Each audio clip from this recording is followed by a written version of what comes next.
My name is Tony, and I want to share the story of how, at a point in my life, I discovered my ex-wife was cheating on me with her boss, and how I busted her up and vented my revenge plan. It's one of the gruesome revenge plans I've heard about for a while now. I made sure she was humiliated beyond measure, and that was in front of her colleagues. She will always regret her actions, and also remember the treat I gave her. One calm and bright morning, we were all up from bed to freshen up for the day. First, my wife Sarah had to get our 6-year-old daughter ready for school before she also took her bath and got ready for work. I was also getting ready to be at work as early as I could. I was on a shift and was to perform surgery on one of my patients that morning. So, we all happily greeted each other and went ahead to prepare for the activities of the day. Soon enough, the breakfast was ready, and I sat at the table with Lila, our daughter, to have some sliced bread, scrambled eggs, and tea. Sarah was still busy trying to make up and park her hair. I guess she must have spent all the preparatory time just trying to look good. I'd drawn her attention to the fact that she needed to come join us at the table before she gets late in taking Lila to school and meeting up at her workplace. But she never cared about that. She was so engrossed in her outlook that at the end, she just came around and took a bite and a sip. And off she went, urging Lila to quickly make her way to the car so they could be on their way. She had to take Layla to school before finally getting to work. I quickly pulled Layla back to give her a goodbye kiss on her forehead before she left. While I did that, I noticed that Sarah was staring at me with a jealous gesture, as if to say, "How about me? I need that too." So I quickly approached her to give her a kiss on her forehead as well, but she tends to misunderstand it as a kiss on the lips. But I told her to calm down, and we both laughed over it and hugged each other affectionately, and then she left with Layla. I really felt lucky when we had that three-way hug. I began to imagine how beautiful Sarah was that morning before she left for work. She looked so cute and magnificent, and I felt like I was going over the moon to have her as my wife. I just hoped she would realize how important and daring she was to my heart. I silently whispered to myself, I really do not know how to express all of my feelings and emotions through words, and I could only hope she understands that I really love her and care about her. I kept thinking out loud that morning as I got ready to go to work. Later that evening, I received a call from Sarah to let me know that she had picked Lila up from school, but had kept her with one of our good neighbors and had to rush back to the office for a crucial meeting with some of their investors. She explained that the meeting was an impromptu one that just came up, and as a key team member of her firm, her presence was highly necessary. Without thinking much, I asked her how long the meeting was to last, and she said 5 to 6 hours. She assured me she'd made every necessary provision to keep Layla comfortable and make her feel at home. I was relieved when she mentioned that, and going by the kind of neighbor we had, I knew Lila was in safe hands. To my uttermost surprise, my shift that started about 3 days ago abruptly came to an end when a colleague of mine, whom I covered a few days ago, offered to compensate me for the remaining days of the shift. All of a sudden, I felt like a bird that had just been let loose from a cage. I felt like traveling around the world within that window of free time I had. Quickly, many thoughts began to run through my mind. I thought of going to the gym, and while I was contemplating doing that, another thought popped up in my mind. I thought it'd be a good idea if I went to the movies, but almost immediately I concluded it wouldn't be a cool idea if I went alone without the company of Sarah and Lila. Finally, a similar thought crossed my mind, and that was going to the club with my colleagues, which I finally did. We had a great time in the club that night, entertained with all sorts of performances and shows, ranging from patrons' music, comedies, dance floor performances, and night spots. We had all kinds of exquisite drinks and liquors that made one feel on top of the world. After spending some time dancing and winning, I told my colleagues to keep up the steam while I visited the washroom. They ordered more drinks, and I rushed down to the washroom with the intention of relieving myself and getting back into the pool of merriment and pleasure as fast as I could. As I tried to get into the washroom, I noticed a couple somewhere in a hidden corner, making out and having some fun. They really caught my attention by virtue of what they were using to make out. It was something that looked like chocolate sauce or something. Sort of a creamy chocolate sauce, to be precise. The woman had her face turned in the opposite direction, while the guy licked the chocolate off of her neck in a passionate and romantic manner. Suddenly, she turned her face to stare at her partner as he tickled her with his tongue, and I noticed her face looked familiar. When I looked more closely, I discovered she was Sarah, my wife, having fun with some random guy. I couldn't just comprehend that. I stood starstruck at the doorpost of the washroom, and my once happy and elated mood had switched in the opposite direction. I suddenly became sad and bewildered. My world was literally turned upside down that night, and I decided to immediately leave the club. I was baffled as I drove home that night and couldn't decipher what was going on. I had to slow down and drive as carefully as I could as I ruminated over what I just discovered. I was thinking of the best way to handle the matter and finally came up with the idea of carrying out a careful and covert investigation to get to know who the guy really was. I decided to keep quiet about what I saw in the club and just roll along with Sarah. Like they say in Africa, I was giving her a long rope just to gain more time to do a proper investigation before nailing her. After a careful and authentic investigation, I found out that the guy she was having fun with that night at the club was her boss.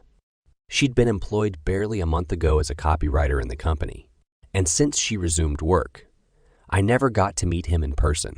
We just talked on the phone once when she decided to introduce me to him some time ago. Later, I'll get to find out that she never told him I was her husband. Instead, she introduced me as her uncle. I was wondering if what I saw in the club that night was a full-blown affair or just a casual outing they had. But even at that, I wondered how a married woman like Sarah could possibly allow her boss to lick chocolate off her neck in a nightclub. What does that really portend? I really began to feel cheated, but I also hoped it wasn't what I was thinking about. So, I decided to spy on her and follow her every move throughout that week.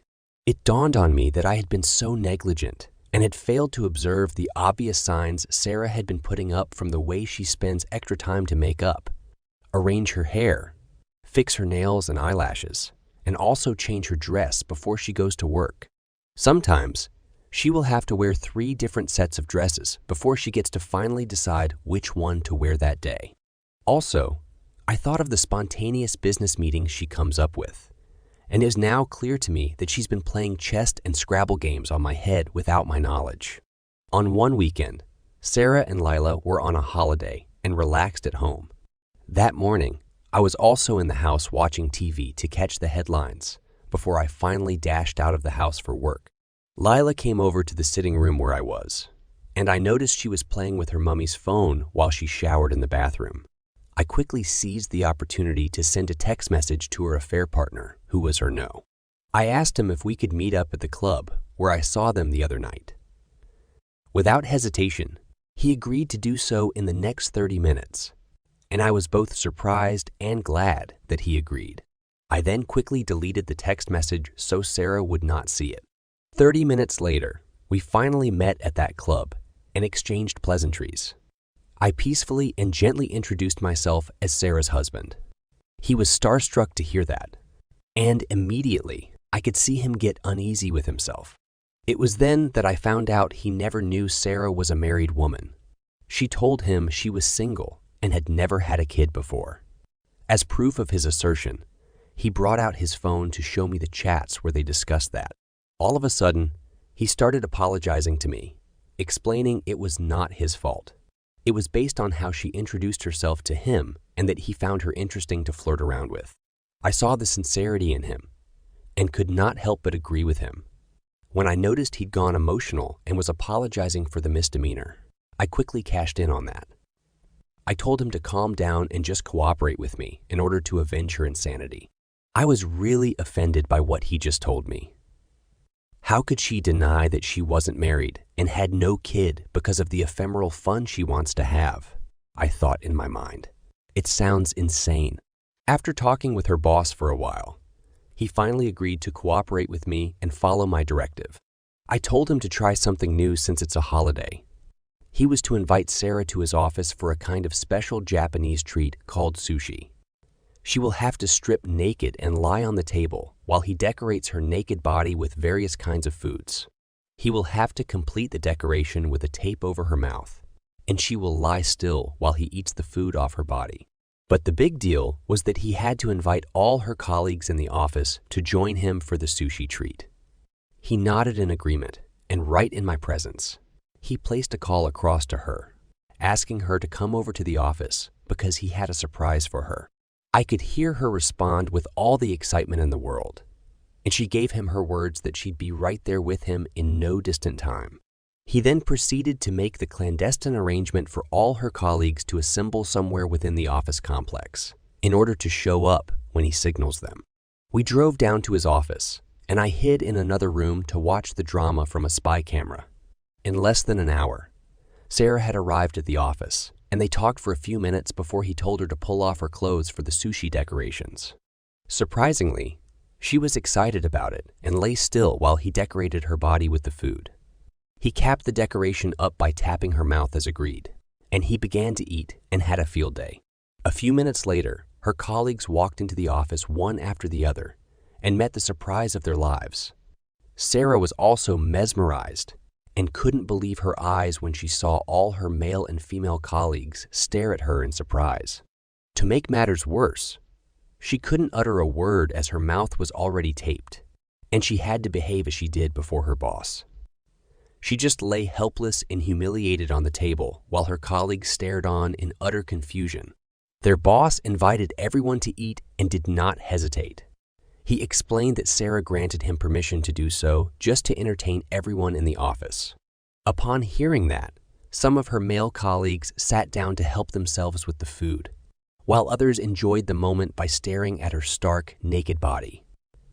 Some even pulled out their phones to make a video. While they did that, I eventually walked into the office and showed my face. When she saw me, she was more humiliated and felt like giving up the ghost. I never cared about how she was humiliated.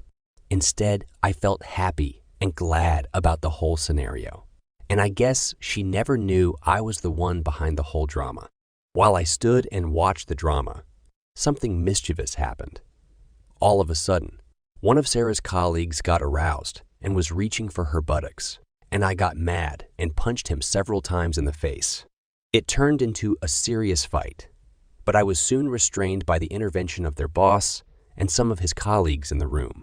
After a while, their boss finally sent everyone off and untied Sarah's hands and took out the tape from her mouth. I sat on a chair just opposite her to watch and mock her as she ruminated over all that had just transpired. She couldn't bear the humiliation, and tears ran down her face. But then it dawned on her that I was the one behind all that played out, and she angrily approached me and slapped me on the face. But I never mind. Her action only showed that what I did was a big success, giving her something she'll ever live to remember. Quickly, I left the office complex and returned home.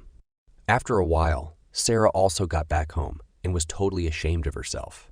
She couldn't look at me in the face for the 3 days we stayed together before we finally went our separate ways. She decided to move into another room, and I never boarded.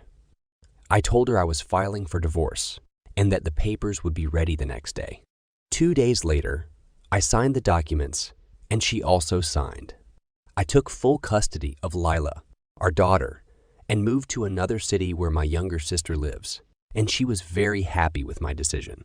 About a year later, I sat in the sitting room to drink coffee and reminisce on all that played out that day in her boss's office. While I did that, I saw Lila playing around the house with my sister's kids, and I felt at peace. But to be honest, sometimes it breaks my heart to see Lila crying and wanting her mother by her side. I just usually get fed up, and I couldn't help a bit. It gets me really crazy, and I just feel like crying or breaking things because of how helpless I feel. It has really not been easy raising a child alone, and I am grateful for my younger sister's selflessness and consideration. It has not been easy for her, as she has recently started working. Yet she seems happy to be there for my daughter Lila. I had to find a way to let Sarah have her so I could keep my cool. We arranged that she would have to take her to stay with her once a month. She was glad to do that. Soon enough, she started, and it went on for a couple of months. But at a point, I thought I was beginning to loosen up the punishment for her cheating on me and wanted to stop her from taking Lila with her. But when I thought about the emotional and psychological well-being of Lila, I just had to let go and let things be. I actually get upset whenever I see Sarah come around to pick up Lila. She looks and feels unashamed and guiltless. As a matter of fact, she became even more callous and nasty, and she talked with her numerous lovers even in my presence. But I get to quickly remind myself that she is no longer my wife. And besides, her behaviors tell more about her loose morals than anything else. Within a short while, I had secured another cute apartment for myself, and I moved in. My intention was to quickly remarry so I could keep Lila with me as much as I could. I wasn't really comfortable with Lila hanging out too long with her mom. I was afraid she might influence her with her atrocious and wayward lifestyle. But at the same time, I was wondering if Lila would get to like the next woman I might possibly fall in love with. I just hoped she would really get to like her. Soon enough, I met a nurse from Florida called Susan, who happens to work in the same medical facility where I was working at the time. We started dating, and on many occasions, she came down to my house to cook for me and help me with some of the house chores. I noticed Lila got along with her really well, even better than when she was with my younger sister. My new fiance helped her out with her homework and also taught her different games and how to dance. It did not take too long for Lila to forget about Sarah. She was always asking me to bring Susan home with me. When I finally told her we were getting married, I could see the excitement on her face. She told me she prefers Susan over Sarah, her mom, because Susan spends good time with her. But Sarah often abandons her in the house for so long, and, in most cases, yells at her when she returns. Long story short, I finally got married to Susan, and both Lila and my younger sister were happy with my decision. Susan gave birth to 2 other children.